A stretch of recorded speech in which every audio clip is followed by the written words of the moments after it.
Oh boy. Y'all don't get it. That's how she say good morning.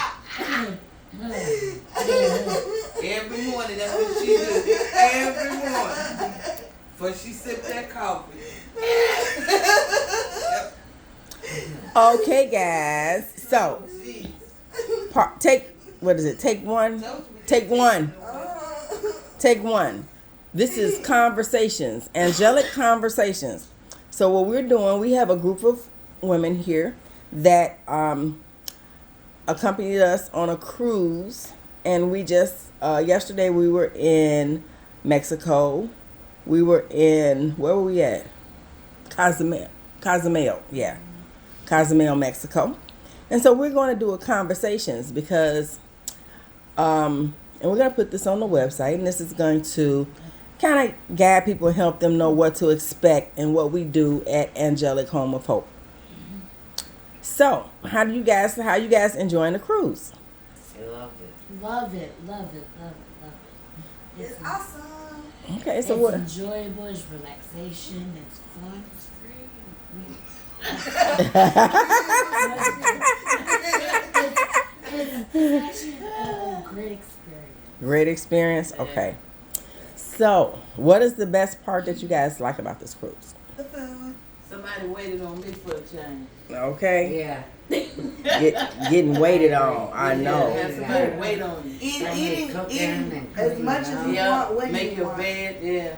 Okay. Come back, the room clean, everything. Nice Anything? and fresh. Okay. Anything I can bring you, ma'am? They wipe the walls down and everything. They disinfect the whole room. That's beautiful. That's the best part. And so as we're sitting here, we're doing our conversation. This is I'm gonna give you just a view of the cabin that we're in. This is huge here. We're in one of the largest cabins, and back there in that room is a big bedroom. So you kind of get a view. We have a perfect view of the ocean out there. It's gorgeous. And we decided so this is what, day 4? 3, 4, whatever. We get back tomorrow. We left Tuesday and Right. Today is Wednesday, Tuesday, Wednesday, Thursday, Friday. Today is 4. Yeah. And we are really just enjoying it. It's Yeah. so lovely. and they've said, "Oh, can we do a 30-day cruise now?" Who said that? I think it's talking about 6 months. A 6-month cruise. Okay, we be gone for 6 months.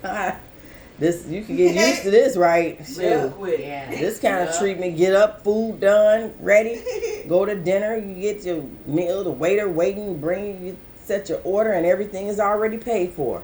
Like Sarah said, it's free.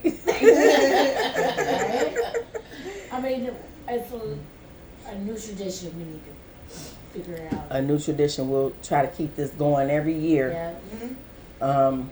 I think that everybody should have a chance to do a cruise, do a vacation. Last year we went to the country. We went to a special part of Michigan, and we went swimming. And what did you guys tell what you guys did? You fed the horses. And Well, I skipped out on the swimming. I went straight to the buffet. no, I mean last. Oh, we went camping last year, Mm-hmm. and it was really fun. Yeah, and you got to speak up for the camera because We went camping last year, and it was really fun. There was horsebacks. you went horseback riding. Yeah, we and went horseback riding. you fed the horse. Went to the lake. And Marshmallow roast. Yeah, Yep. marshmallows, roasting. Yeah, you had a good time. Good time. Rode the 3-wheelers, Yep, the 4-wheelers, the ATVs. ATVs. So here we are now. We're on the cruise. So, is this everybody's first cruise? First cruise, yes, ma'am. Okay. So what did you guys think? One at a time. When I said we're gonna do a cruise. I was nervous, excited, anxious, all at the same time. Okay.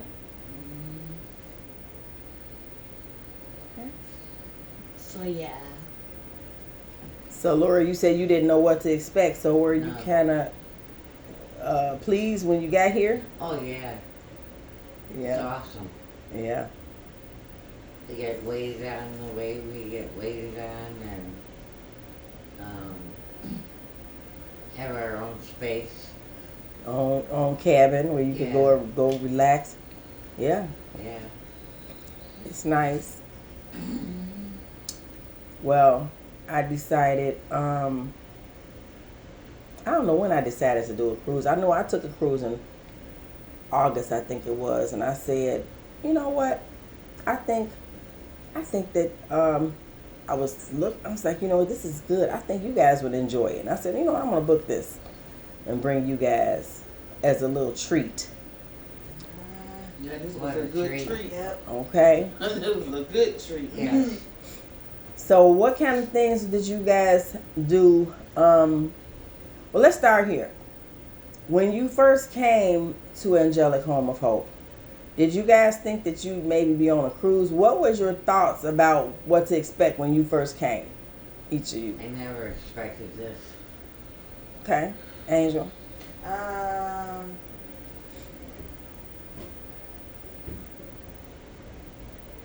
didn't expect it. I wouldn't have even dreamed that I'd be going on a cruise. Okay. Ms. Deborah? We didn't know what to expect at all, even when we first came to the house. Right. We didn't even know what our purpose was there for.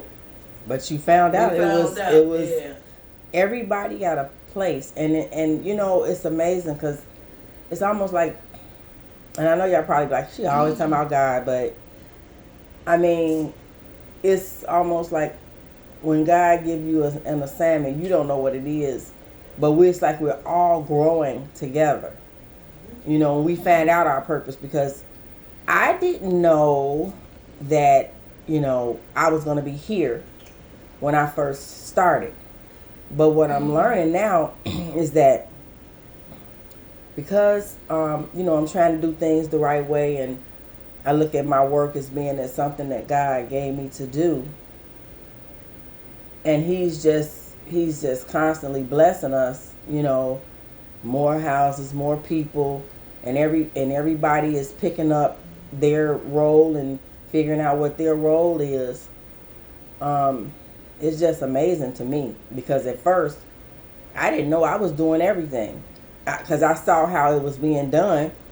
So when I first started, I was coming over there cooking breakfast for everybody. You know, I had the one place. I was cooking breakfast. I would come back. I would go and I would cook and bring dinner, you know. And I was doing it. And then it was like, okay, well, you trying to teach these people to be independent. Let them start doing a little bit of cooking and this and that. And y'all just took over. Everybody just said, oh, we got this. I'm like, okay. Okay. I'm like, shoot. Everybody quickly figured out who could cook, you know.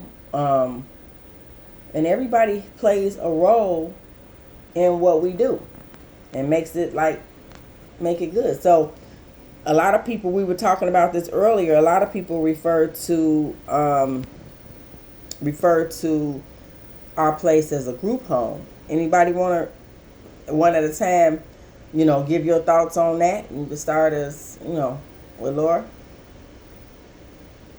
Well, it's not really a group home. It's a bunch of people living in one place that they call their own.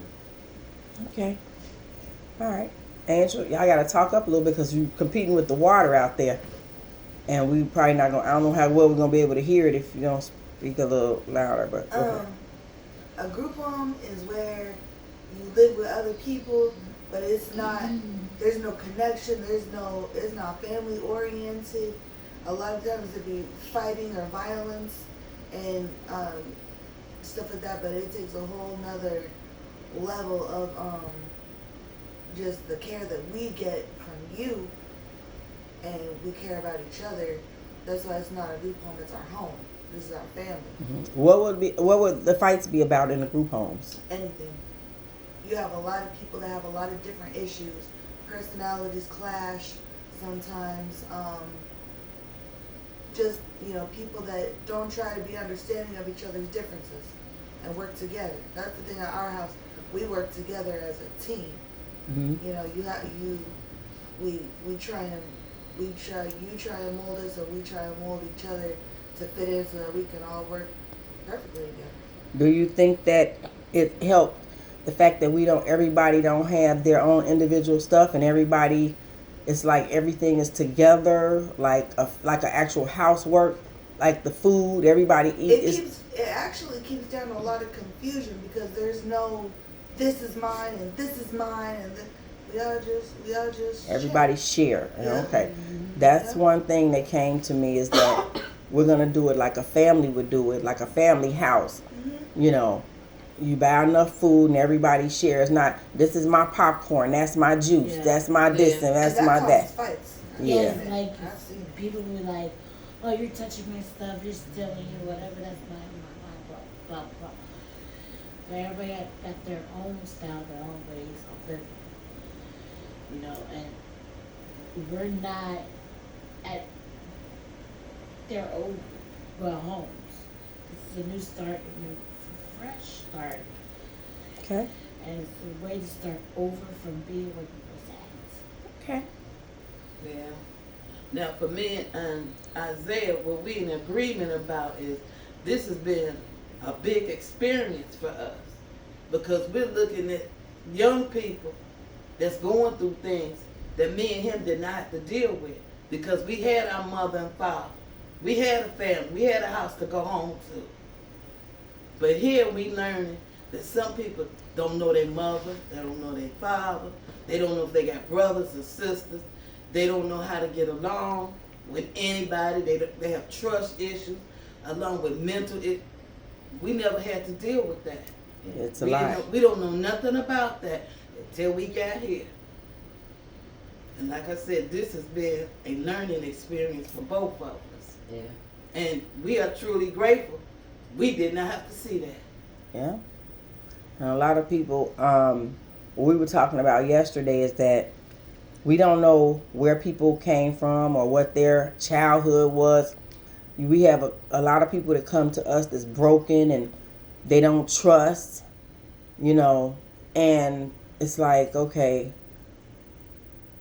we have to, you know, bring them in, cuff them, give them a lot of love, and, you know, and they actually, then you can start to see the true person coming out. Give me a little love. Oh, here we go. Two of y'all. Give me a little love.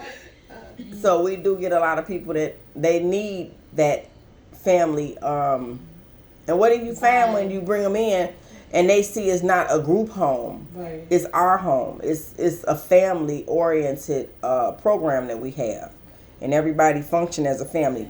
What do you see? What do you guys see when somebody come in and they may be aggressive or abrasive at first, and then when you guys start to love on them, how do you explain some of the people that came and what you see in them, the changes? The ones I've seen that come and gone.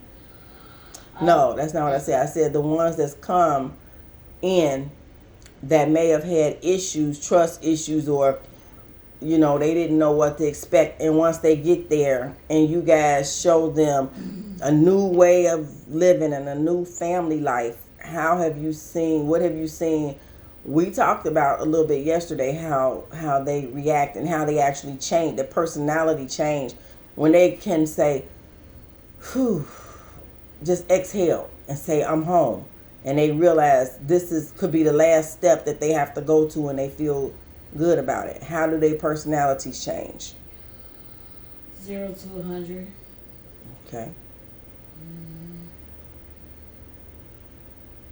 I think they see that we do things differently, and most of the time I'll see people come in that are scared and don't know quite what to expect. They don't know quite what to make of it. But two people, me being one of them, it took just one day away from home, one day away from family to be like, oh no, I gotta go back home. This is Explain that. Huh? Explain that. Because what you're saying, it's like one day away from home. That's not really explaining to people that will be watching the, the conversation. Okay, it's like we say we're a family, and we work together, we do everything together, and we just enjoy each other. But you might still have that old part of you trying to take you back out. So, that one day that you talk about of you leaving your family. Explain that.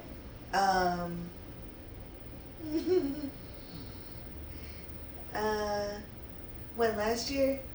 You just said it. You said it took one day for you leaving to realize. Yeah, because I got mad one day and I packed up and left, and I didn't make it 24 hours. I was like, what did I do? I left the people that really loved me and been taking care of me. And how could I do that, So I had to run back home. At that point, when you left, you had been with us for how long? A year. You had been there 1 year. Yeah. And you got mad because there is rules and there's discipline, and sometimes you get mad. But it's a lot less rules than that's at. Would you think it's less rules than at a traditional group home? Yes, more rules. Huh? They're more traditional. But it's very calming with those set of rules. It's very calming. It's not placed to hurt you. It's placed to give you discipline. Okay. For whatever the difference in the rules that I see is our rules that we have are just common sense. Yeah. It's not, you can only do this at a certain time, you can only eat at a certain time, you can only smoke at a certain time. We don't have rules like that because no one's life has to be scheduled, every minute of every day. Mm-hmm. But our rules are just kind of more common sense. You go out, just let somebody know so we don't worry about you. Because we worry about each other. Mm-hmm. Yep. What are some of the other rules that you run into that are, that we have? Because people that's coming don't know what to expect.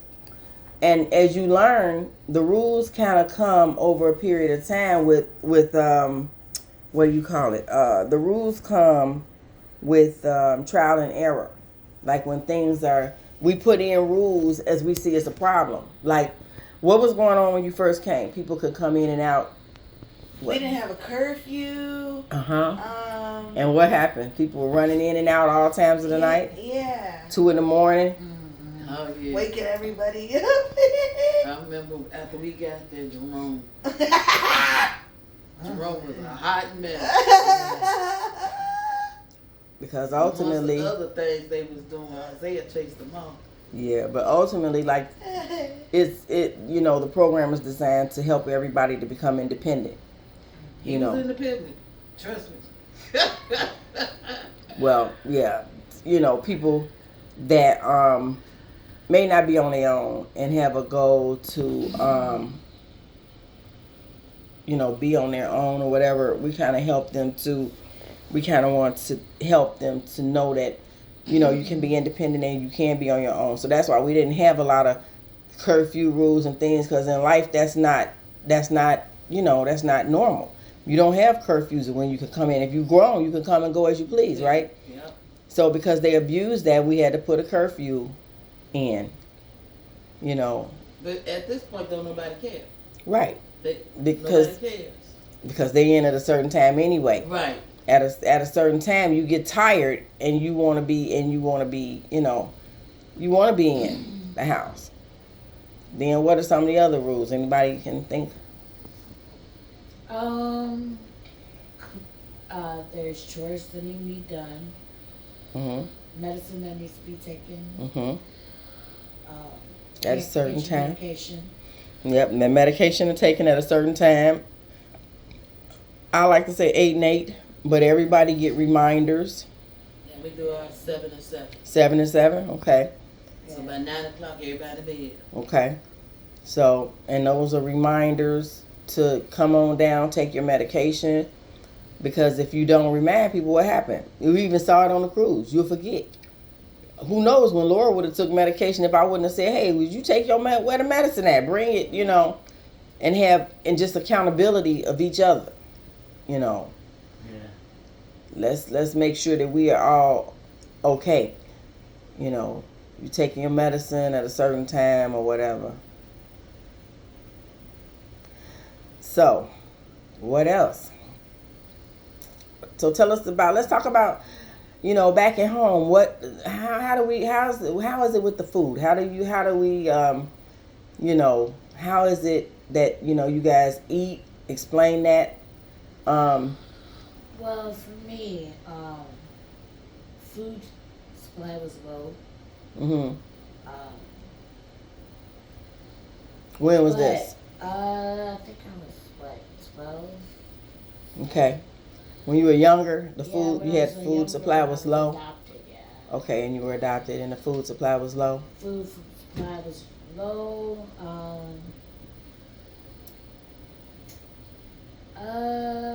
But we was left alone a lot. Okay, you were left alone a lot when you were coming up. Yeah. Okay, so how is it now? It's better. It's better. I mean, it's being, with the program that we have, according to, when you look at this program and you look at the traditional group home, what's different with the food and the way that the food is, is how you eat and stuff like that?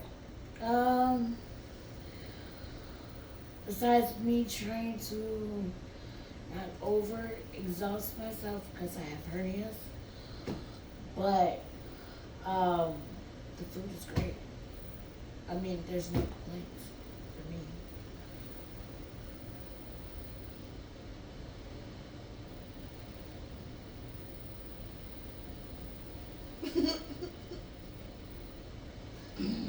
Doc, you the cook. Oh, thank you. Oh, but now we got baby Betty Crocker. Yep. That's Brianna, because she likes to bake. Okay. Well, we get to choose what we want to eat. Mm-hmm. So we make our own grocery list, and everyone puts what they like, Mhm. and then you get enough so everyone can have some. Mhm. So at my house, we ask what everyone's birthday is, and we ask them what they want to eat, and then we make it for them. We order birthday cakes or whatever they want. We celebrate them, because a lot of Okay. people, when you get older, you don't have, you might not have had a birthday. Yeah. Yeah, who was that said they never had a party? Was that Godfrey? No, we haven't. I done think his that was birthday. Brianna. Okay. I think that was Brianna. She said Really? she never had a birthday party. Really? And how old is Brianna? She's 23. Okay.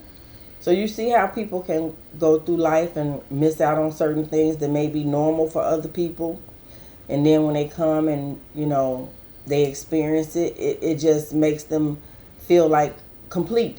I never had this, and, it can make a difference.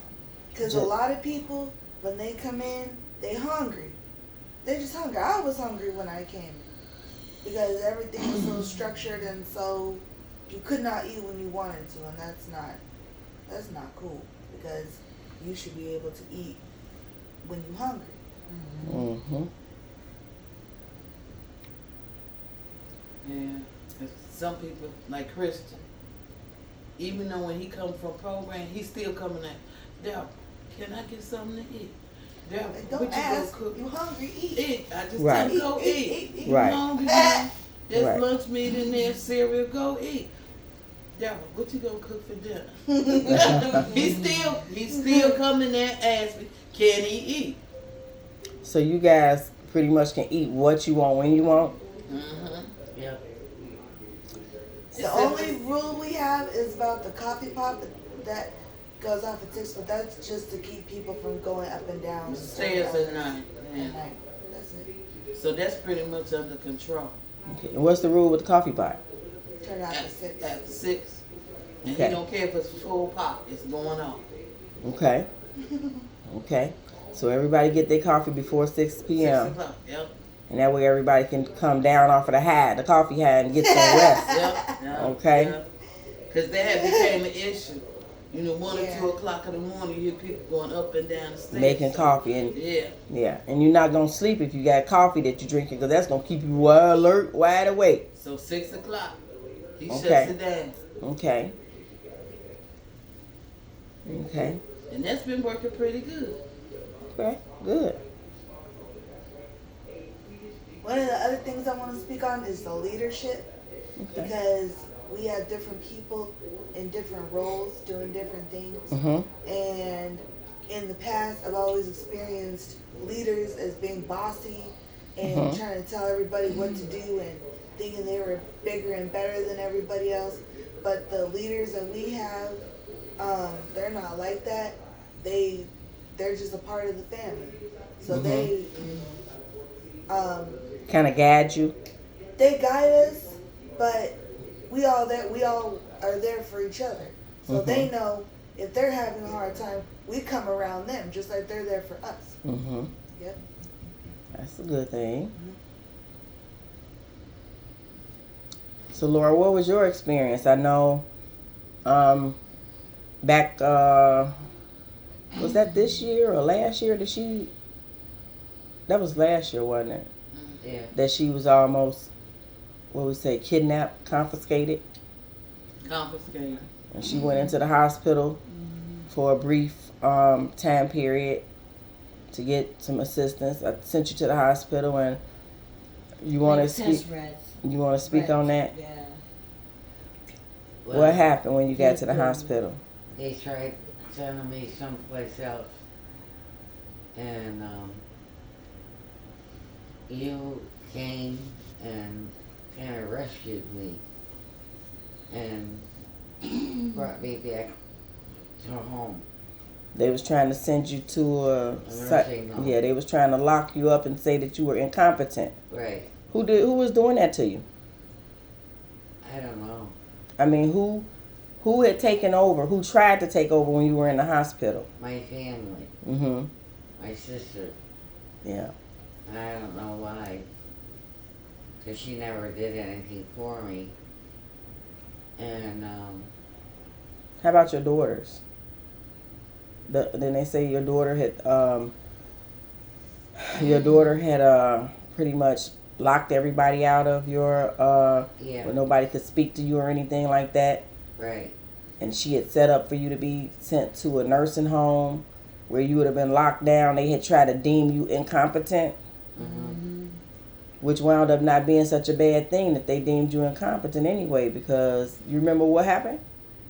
How did when I came to get you, how did I get you? You remember how I got you out of there? You rescued me. I rescued you. Angel, you know how I got her out of there. Tell her how because we was just talking about it. She probably can't remember. You remember how I got her out? Because they said her daughter had control, and then what happened?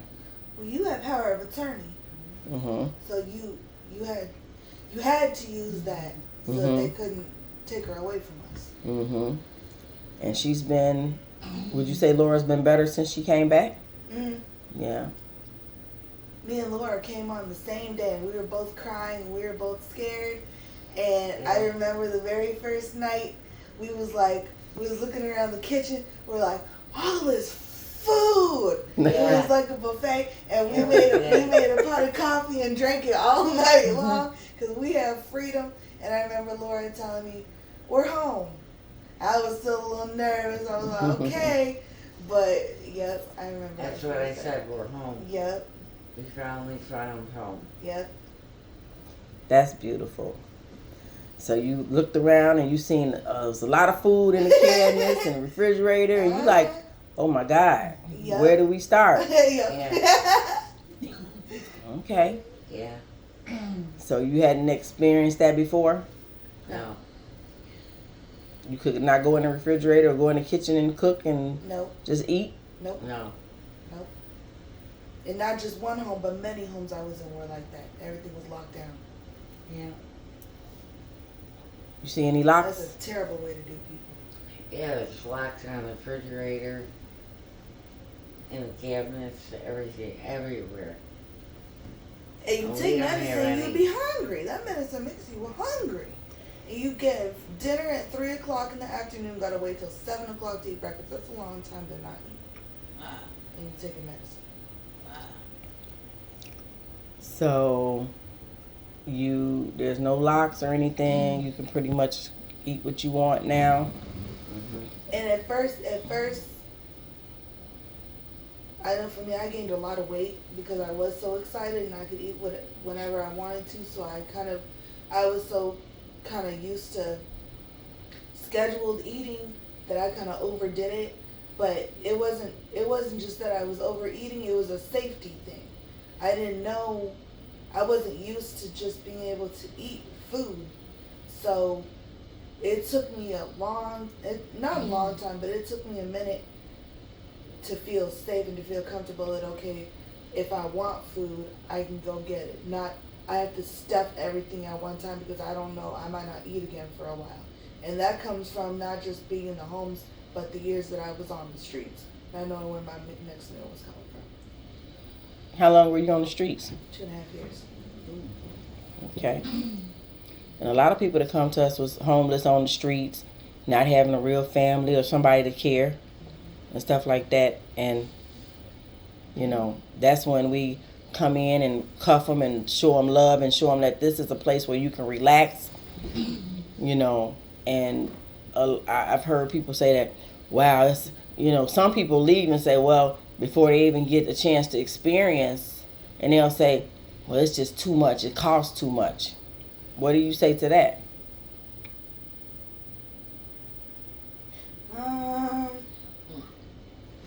It's your loss.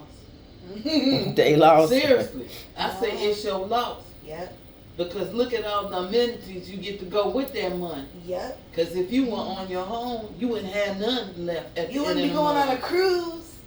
You wouldn't be Right. able to go to the store. Because the way food and stuff costs, you got gas, light, cable, your Yeah. cell phone. It's You a can't lot. get it no better. You got all the food you can eat. You can sit up and watch TV. You got a computer. You can get up, walk around to the stores. What more can you ask for? Right. And you're never going to run out of money because everything is going to be there for you. You guaranteed to have enough food, right? The cabinet's not going to ever be empty where there's nothing in there that you can eat because we ordering food at least once a week, something. Whatever's missing, we ordering it. And then if there's something missing, some of us just scrape our money up and we go get it. Yeah. And that's the end of it. And I remember you telling me when I first got here, you said, you only have to worry about being happy. I'll take care of the rest. So when you after you make your donation, whatever's left, you can really spend on whatever you want. Because all your needs are taken care of. You don't have to worry about, oh, I need to get this and I need to get that and is this going to last and blah, blah, blah. You know? Yeah, because if it don't last, then all you got to do is what? Make a phone call. Yep. We need some soap. We need some dishwashing liquid. We need some deodorant. We need some this or that or whatever. We just scrape Yeah, the and we money never and just run go out. get it. Yeah. We have an overabundance. Right now we do. Mm-hmm. Yeah, See you in the summer. yeah, Right? yeah. So We if it's, still got a bunch of stuff that's in the bathroom under the sink. mhm. So I really, you know, the toiletries and everything that's included. I stopped ordering so much because it used to be in abundance, but when we run low, now I can just get a phone call. We need air freshener, or we need this or that, you know, bleach or whatever. And one more thing, really Oh, quick. boy. The other thing that I love is our garage because I came with a backpack, and that was all I had to my name. And you brought Was up you a two. runaway? No, Okay. I was a kick out. So Oh, okay. you came with 2 big bags of clothes to let me look through. I think I took almost both the bags, and it was like Christmas because I didn't have. A lot of people come with the clothes on their backs, and that's it. We got a whole garage full of clothes, toiletry necessities. And just so you know, the clothes is called Miss Tissy's Pantry. Who? Miss Tissy, and that was my mother. And that's a clothing pantry that we have. And the clothes are on hangers, and it's almost like going shopping at a store, right? Yep. People Yep. come in, they can go Ask through. Brianna, because she went out there and she racked up. She racked up. So people can come with nothing, literally nothing, and they don't have to, once, they come in and they make their donation, they can literally go shopping for their clothes, they got food, they got toiletries. Then they can start to be able to live a normal life, right? Right. Yeah. Then we start, working on the grooming. Some people may need hair or nails or whatever to make them. What did you say about one of the ladies that came that was not feeling, she was like kind of distant.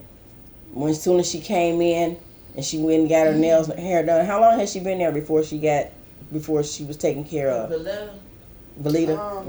Whatever. I Valita. was thinking about Velveeta cheese. A couple of weeks. She still have an attitude that she needs to work on. Okay. She needs to address that. But Okay. other than that, she fast, she talks. She get along. But And she's need been to there, what, a month? If that. Yeah. And she's, sometimes it take a little time for people to realize, and change their attitude and realize that this is home. If you remember, she was saying how scared. She's like, I'm just still scared. People are scared that, I'm here. I may get kicked out next month. They don't know what's going on because they've been in the street. And a lot of times, it took Angel almost a year before she settled in and quit leaving. Every month she was leaving. I'm leaving. I'm like, oh, it's got to the point. If I made her mad, I said it, but I she only said actually it. left once. Yeah, and she said it, but it got to the point that when she's, if I got on her case about something, which I will do, she says, I'm leaving. I said, I know. And what? So, I just got used to her telling me she's leaving. And at first I would talk her out of it, and then I finally said, okay, fine. You want to leave, leave. I'm not going to beg you to stay here, and I know I'm treating you better than you ever been treated. Go ahead, leave. And she left and was gone for about 12 hours. She talked smart to me. I always have a plan B. I said, okay. All right, plan B. That sound like you. I always have a plan B. I said, yeah, that's you. I said, sweetie, you don't need a plan B with me because when I said I'm here for you, I'm here. But if you want to leave, go ahead.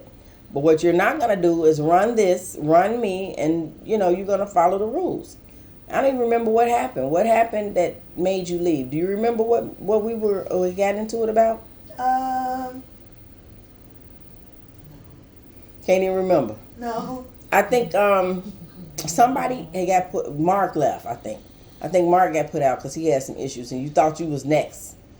And you said, before you put me out, I'm going to leave. Oh, yeah. I really did think he was going to put me out over something I had did. Okay. Okay. And you told me you had a plan B. Yeah. Mm-hmm. And So she wait left. for plan B. Came back. She was over in some desolate part of the neighborhood. She says, I'm scared. I think I'm going to relapse on drugs because it's real bad over here. And Yeah. the day she left, well, I guess I'm like Mother Hen over everybody because the day she left, I was so upset. But I knew that, you ever hear the saying, if you love something, you let it go. And if it come back, it belongs to you. Yeah. Yep. I realized that You told me that before. I couldn't keep. That's old. Yeah, it's an old saying. And I realized that I couldn't keep talking her into staying. She had to realize that it was that she wanted to be there, and it was, soon as and it never fails. Soon as she left, the next day, they were calling me. Somebody needed that room, and I called her on the phone. I said, "Okay, you gone? How's everything going? You like it?" No. I said, well, I said, well, I got a call from the hospital. They're sending me another referral. If I give her that space, your room is gone. What do you want to do? What'd you say? You said, are you really ready to leave? And I started crying and I said, no, I want you to come and pick me up. Mm-hmm. And you came and picked me up. Mm-hmm. I had some consequences behind it, but Oh, yeah, you that will was get okay. consequences. But and I never said I was leaving ever again. Yeah. I never heard them two words come out of my mouth. But you go through the consequences, and the benefits outweigh the consequences, don't they? Mm-hmm. They definitely. Yep. Oh yeah. So let's speak to Sabrina. Oh Lord. She had consequences.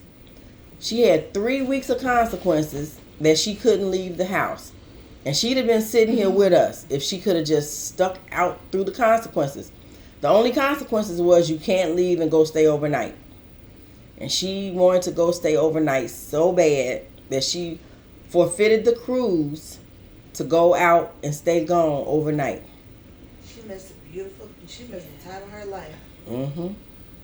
So a lot of times the consequences is not as bad as they seem when and it shouldn't just be that, I got a cruise coming up. It should be, if you mess up, life has consequences. If you don't, or restrictions. If you don't do this, you may get, if you drive without a license and you whatever, then you got consequences. They take your driver's license away for a period of time. It don't matter about your age. Your age has nothing to do with it. Yeah. And that's what she felt. I'm grown. I can even I have consequences. That got nothing to do. I do something wrong, and as an adult, I have to say, okay, I messed up. I gotta use consequences.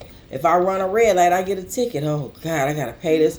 Consequences. I have to take care of it. That's adult can deal with the consequences and keep it moving.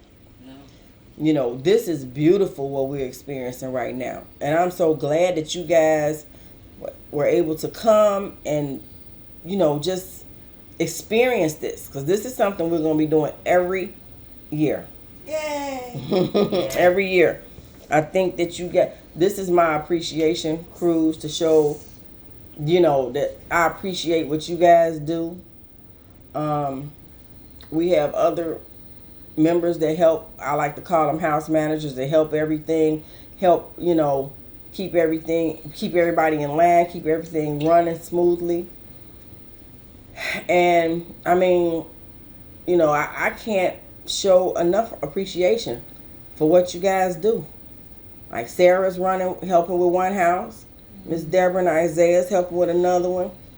Ricky is not here, but he's helping with another one. These people communicate directly with me. And just yesterday, Angel informed me that she's ready to step up and step into a new role, if needed, to be in a different place to help me out.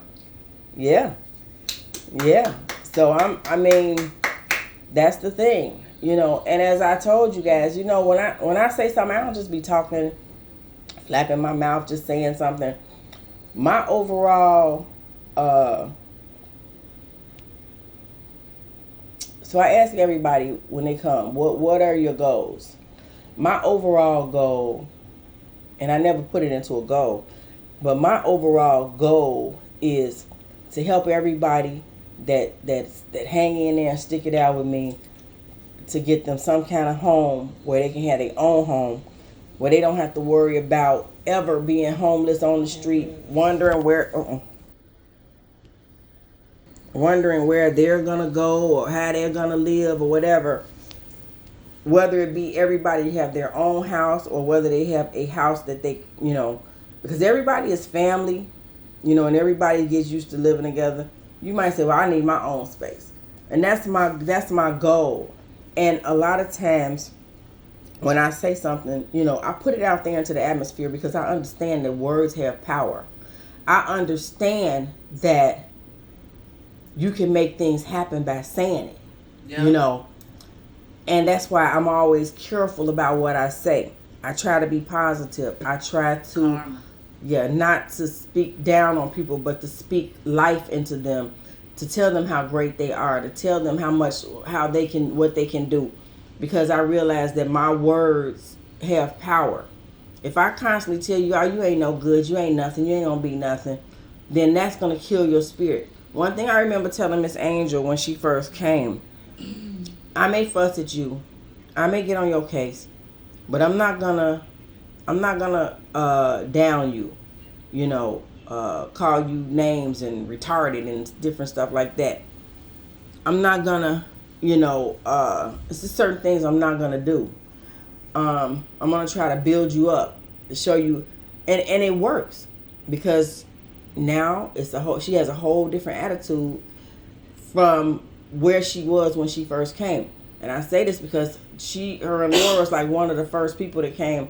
When I first started, I had guys. I had Nick, I had Ulysses, Bert, and Antonio. I think yeah.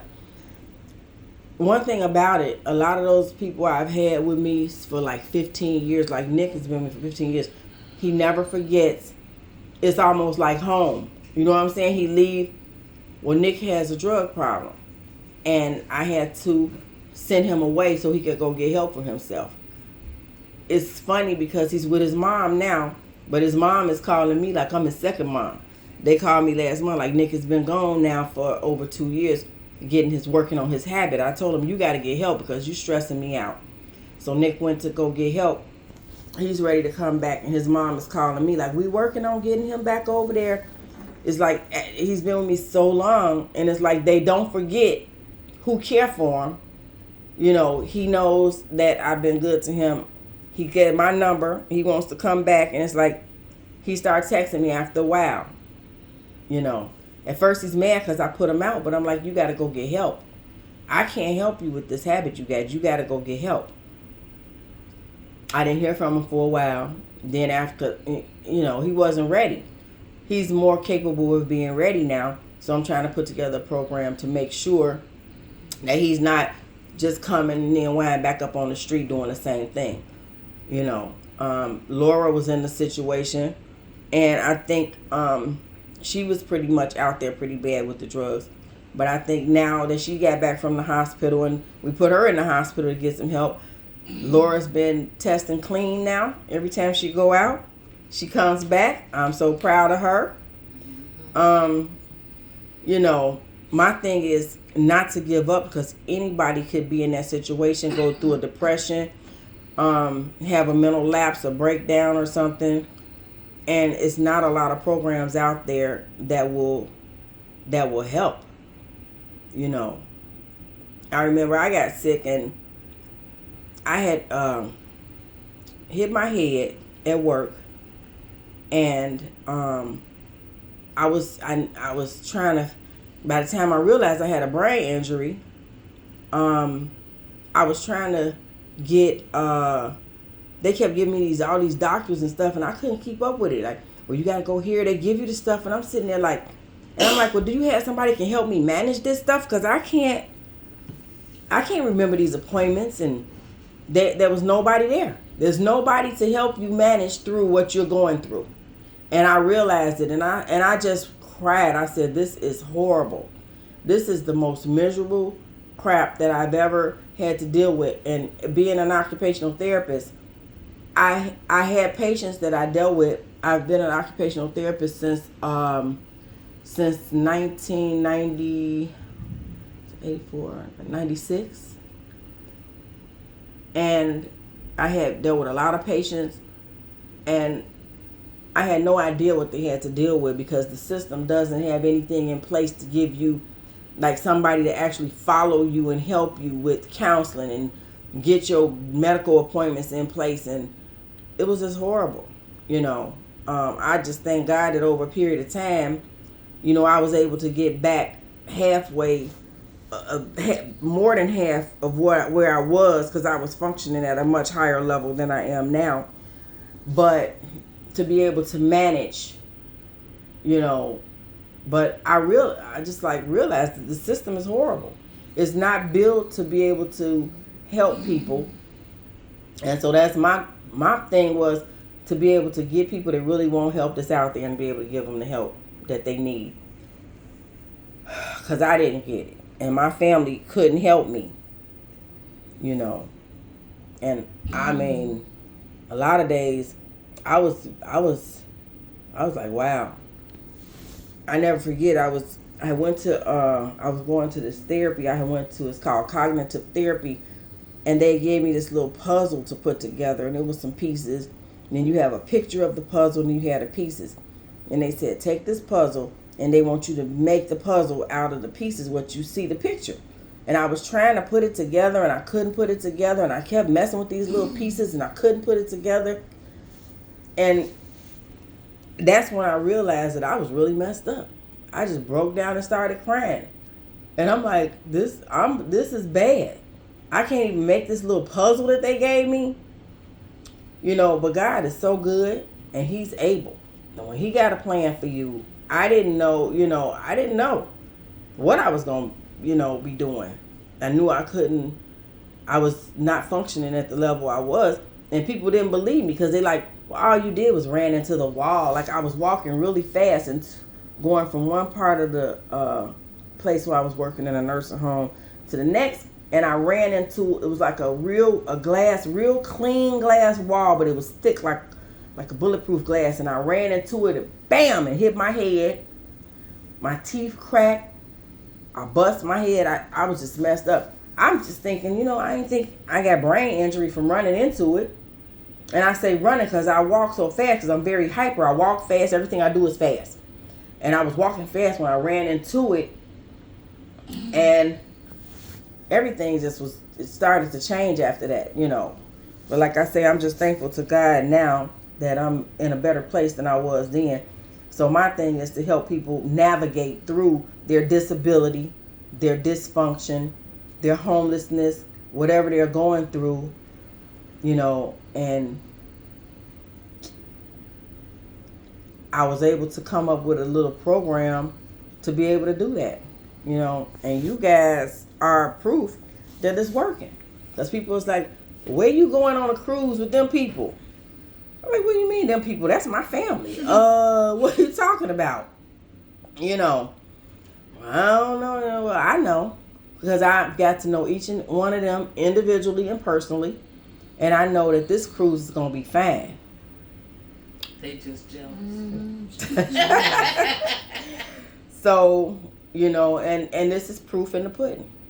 They jealous. And when you work with people, you guys know me. You know where I'm coming from. I know you. I pretty much know what you will and won't do. I know that you guys can follow directions, instructions. If I tell you to do something, you can do it. You can understand it.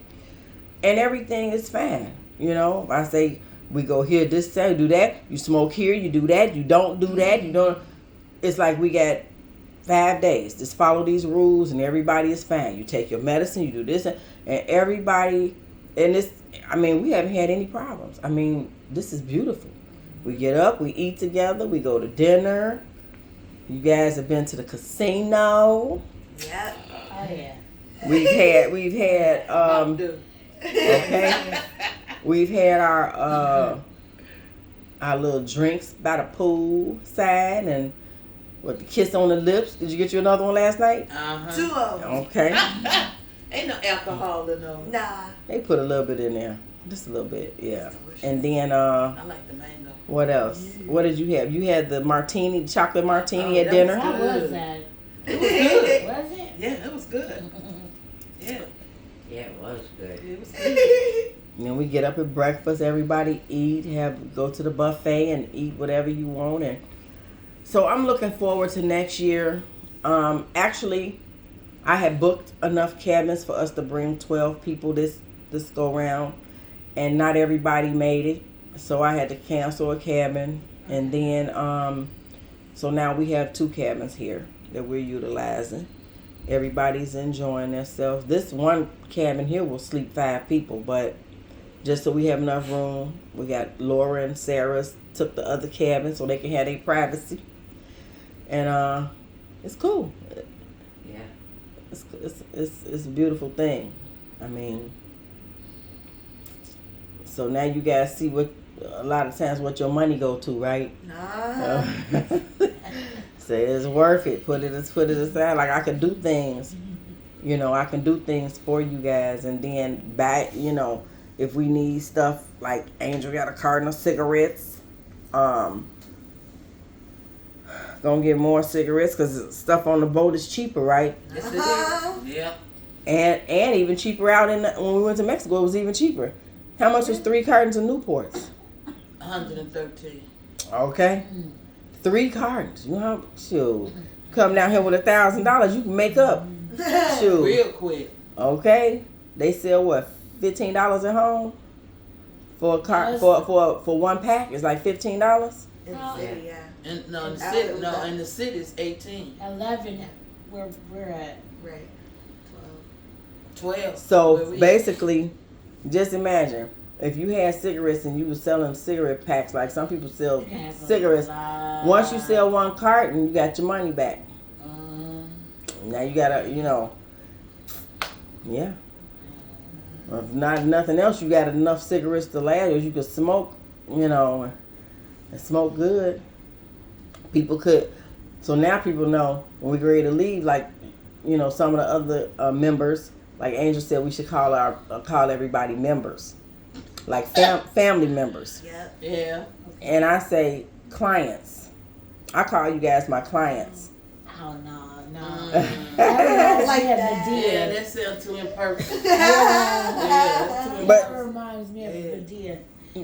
But you know what? So I do that when I'm talking to business people. Okay, Yeah, that's there we different. go. Otherwise, I see you guys my family. Right. Yeah. Okay. You still say members. No, No. you have to have, when you do things like that on a business level, you have to have two faces. Your business face and your fun face. Yeah, but members don't necessarily mean family members. It depends on the situation. So I just say clients. We have, because it would be strange if I'd be like, okay, you want to send us a new member? Nah. You'd be Right. like, I say you want to send us a new client. We can accept a new client, and blah blah blah. And I just keep it moving. But Or then we could say it's an associate. No, not an associate. Can't do that. That's still. But then I let everybody know that I'm gonna stop doing this because they say, well, you have a group home. I'll be like, yeah, but technically, and then I'll tell them, well, it's a group of people that live in a home, but not necessarily a group home. Because we do Switch things them different. words around. Yeah, it's more of a family, and everybody function like that. See, You that's know. what Now, I like the group love. of people we have now, Right. this is probably the best group we've had since we've been here. This is Right. it right here. Okay. This Okay. is it. Yeah. And It plus, has they're been like more, this forever. and Yeah. plus they're more health conscious about things too, Okay. and that make a real big difference. Okay. Well, Faison was doing pretty good before he got sick. He lost his mind. That's what. Well, he wasn't taking his medication, and that's the thing. Everybody got to come to the table with their medication and physically take it. You can't be in your room talking about, yeah, I took my medicine and you didn't take it, and when we found out it's been 6 months later, now you going crazy, seeing things and hearing voices and all kind of stuff. Accusing people. And Yeah, doing you can't. dances. You can't do all of that. If you take your medicine, and my thing is this: if everybody take their medicine, everything should be good. Right. Yeah. That's the first line of defense. Take your medication. But out of honesty, Victor kept warning us. He Really? warned us several times. He said something wrong with that boy. Really? Y'all be careful. He gonna explode. And that's what he did. He exploded. It wasn't about the weed.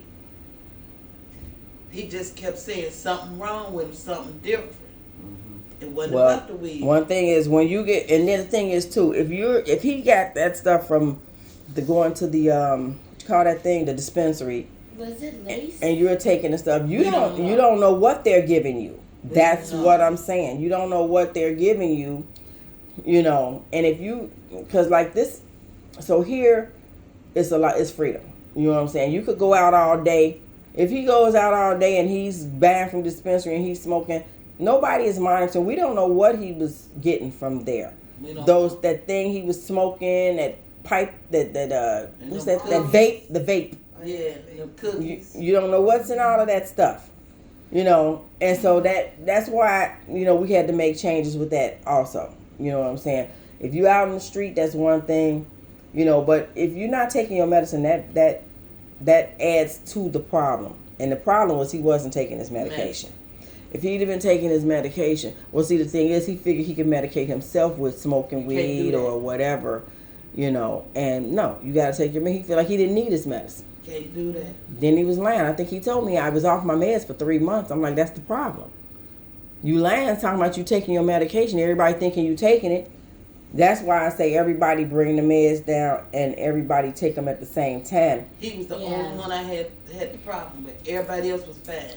Because if you're not taking your medication, you see what happened. He was the only Now one. he's gone. He would have been fine. He was there as long as he didn't have money. He was good. He was good. That money is kind of Angel destroyed said him. that money was going. She told that money gonna change her. He said no, it's not, and it did. A lot of people can't deal with it. He got that money, and now he's out there homeless again. And I can't take him back unless he unless he goes into the hospital and get fully medicated. He's being insubordinated. Huh? He's being insubordinated. I had to send him away because he wasn't taking his medication. He was in there clowning. Yeah, insubordination. So he and I like Faison. He was good when he first came and he was taking his medicine. He was cooking. So I could take him back if he was fully medicated. Yeah. Because we know he'd be like he was, no smoking, no none of that, because that was a downfall, But he has to be fully medicated and he has to be ready. So you guys gotta if you guys see something that's not normal, you gotta let me know right away. Like Angel said, something he was doing. I'm like, that's why now she's doing weekly reports. To report what's going on through the week. Because if she would have sent me a report and said something, he was doing something. He was doing that dance. No, that was way later. The stuff he was doing in the beginning. I had thought afterwards that I had noticed these little changes that were at the time I didn't think really too much of it, but we should have been paying more attention. He would start staying to himself when he used to be coming out, spending time. Well, he blamed that on the medicine. That Seroquel he was taking. That was probably around the time he stopped taking it. Yeah. Because he started changing like that. And it just progressed worse. Yeah. Talk about our poison the food, don't eat it. Yeah. That lets you know when people start getting paranoid and stuff like that, it's a problem. But see, I don't know because I'm not there every day and I'm not living there. So if I don't get a report that such and such is changing, this is happening, that's happening, I can look into it. It's easier to get a handle on it early on because I could have said early on, okay, we need to go to the hospital and get you checked out before he got so far gone. Now he picked up a criminal case for fighting somebody. Yeah. And if he's off his meds, he's not going to go to court, which means he's probably going to get a warrant, when he would have been okay if we could have identified early on he's not on his medication and this, that, and the third. But he was taking it in front of Isaiah. That was the thing. Well, see, people like that's why Dr. Habiba ordered those shots. Anybody that's suspect of maybe not taking their medicine, they'll get some medication by getting issued the shot, they'll have the, what's the name of that shot? Vega. Yeah, the Invega will give them some medicine as opposed to, okay, I don't have no medication in my body at all. You got to have some medication. If you got, those a mental illness or something like that going on. So, let's just pray for him.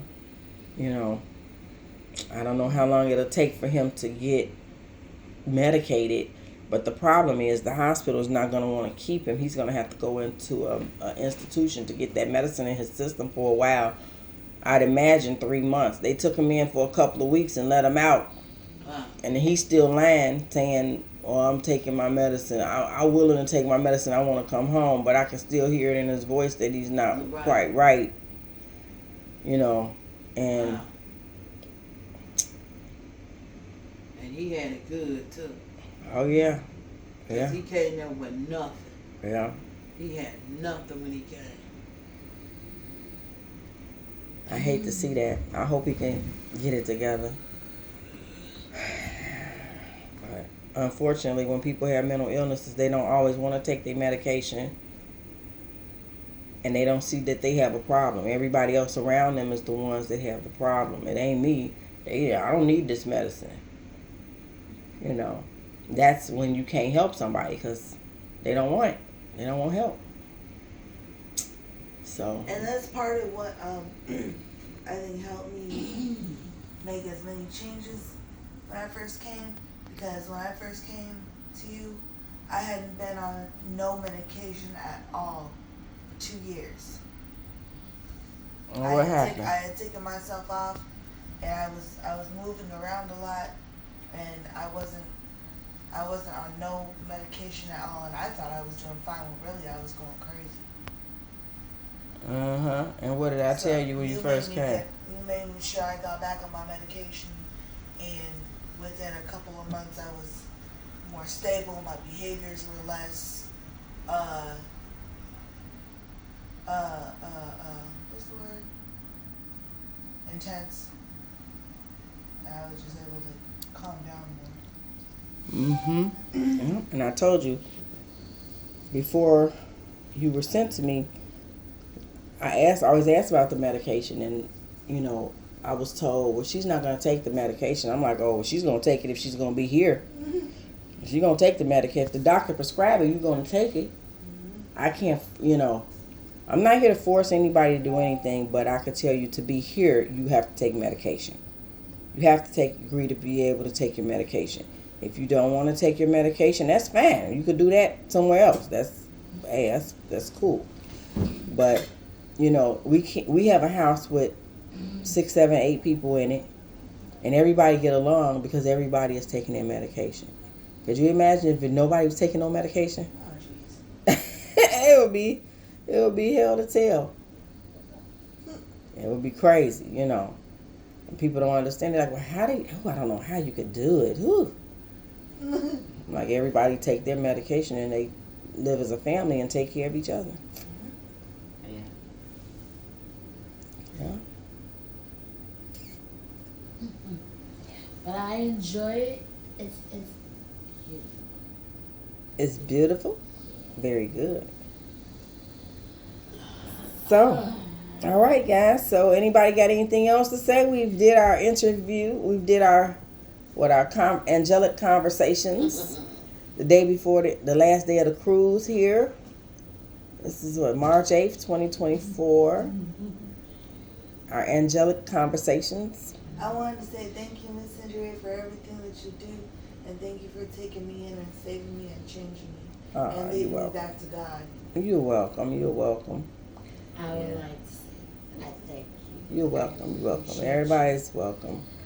Everybody's welcome. So, yeah, we just got to keep on working to work with those that come. Other people that come. They may seem like they're not worthy, but everybody is worthy. And never too late to change. That's right. Alrighty, guys. So we're going to end here. Thank you so much for